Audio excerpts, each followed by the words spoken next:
राज्याच्या पर्यावरण व वातावरणीय बदल तसेच पशुसंवर्धन मंत्री पंकजाताई मुंडे यांची आज जपानमधील सागा प्रांताचे गव्हर्नर व उच्चस्तरीय शिष्टमंडळानं भेट घेऊन पर्यावरण, प्लास्टिक मुक्ती, शिक्षण आदी विषयांवर सविस्तर चर्चा केली आहे. नदी पुनरुज्जीवन आणि प्लास्टिक मुक्त जलस्रोत हा राज्याचा प्राधान्यक्रम असून त्यासाठी जपानचे सहकार्य मोलाचं ठरेल असा विश्वास पर्यावरण व दुग्ध विकास मंत्री श्रीमती मुंडे यांनी यावेळी व्यक्त केला. समुद्रातील व नदीतील प्रदूषण रोखणे, प्लास्टिक कचऱ्याविरुद्ध संयुक्त प्रयत्न करणे तसेच शिक्षण, पशुसंवर्धन आणि सौंदर्य प्रसाधन उद्योग क्षेत्रात सहकार्य वाढवण्याबाबतही यावेळी महाराष्ट्र आणि जपानच्या शिष्टमंडळात सकारात्मक चर्चा झाली. पर्यावरणीय व वातावरणीय बदल तसेच पशुसंवर्धन मंत्री पंकजाताई मुंडे यांच्या रामटेक या शासकीय निवासस्थानी झालेल्या बैठकीला जपानच्या सागा प्रांताच्या शिष्टमंडळाचे नेतृत्व सागा प्रांताचे गव्हर्नर योशिनोरी यामुगुची यांनी केलं आहे.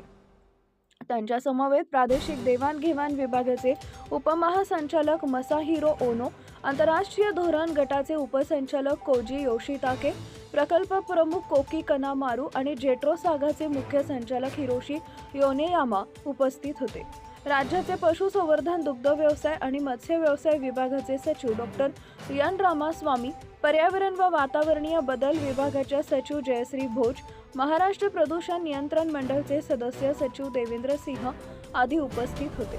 महाराष्ट्राला विस्तीर्ण समुद्र किनारा लाभला आहे, मात्र समुद्रातून वाहून येणाऱ्या प्लास्टिक कचऱ्याचा प्रश्न गंभीर आहे. त्याचबरोबर नद्यांमधील प्रदूषण ही देखील चिंतेची बाब असून भारतीय संस्कृतीत नद्यांचे पवित्र स्थान लक्षात घेता त्यांच्या स्वच्छतेसाठी राज्य शासन विशेष कार्यक्रम हाती घेणार आहे, असं मंत्री श्रीमती मुंडे यांनी यावेळी सांगितलं आहे. यावेळी राज्यपाल यामुगुची यांनी जपानकडील तांत्रिक ज्ञान, व्यवस्थापन, अनुभव आणि संशोधन क्षमता महाराष्ट्रासोबत सामायिक करण्याची तयारी दर्शवली.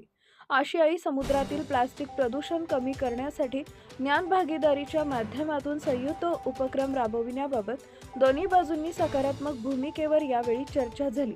बैठकीत शिक्षण क्षेत्रातील सहकार्यालाही विशेष महत्त्व देण्यात आले.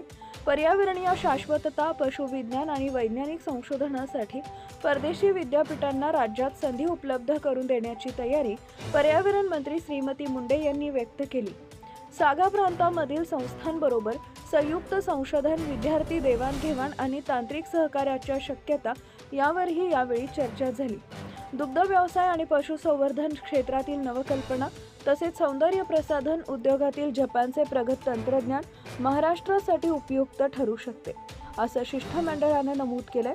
या क्षेत्रात औद्योगिक व शैक्षणिक सहकार्य वाढवण्याची परस्पर तयारीही व्यक्त करण्यात आली आहे.